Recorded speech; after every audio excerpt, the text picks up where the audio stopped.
Today's plant is very pretty little plant, and very shade tolerant also.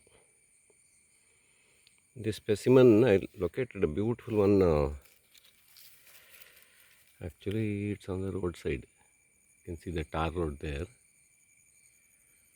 And then I'm crouching in the ditch gutter and then photographing this because this was a perfect specimen. So this one, you can see that beautiful shade, dark green, and it is the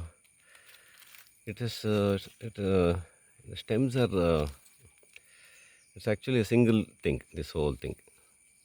So it's a stemless leaves are there, and then it's our native plant of this Karnataka's Western Ghats. Then its name is Gymnostachyum febrifugum. Gymnostachyum febrifugum. Febrifuge means fever reducing. So it is used for reducing fever.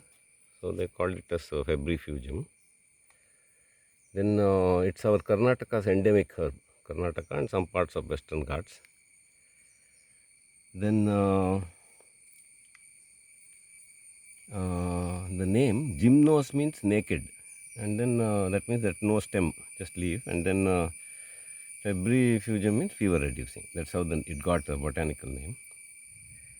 And Kannada, it's called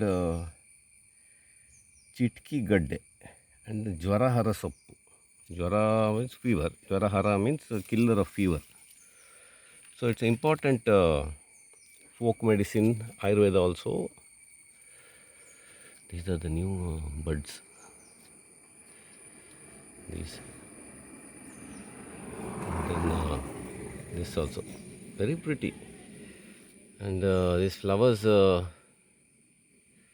lot of flowers come in the season. That is, after the monsoon it starts. And then continues many months, one or two flowers at a time. It does well in pots in a shady area and all. You can keep it very comfortably in your balcony in less sunny places.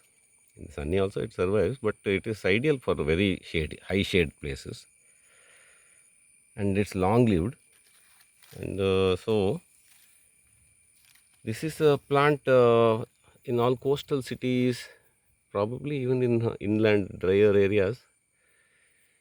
I think it will make a beautiful house plant for people who are for advanced gardeners who are fed up of these imported plants and want to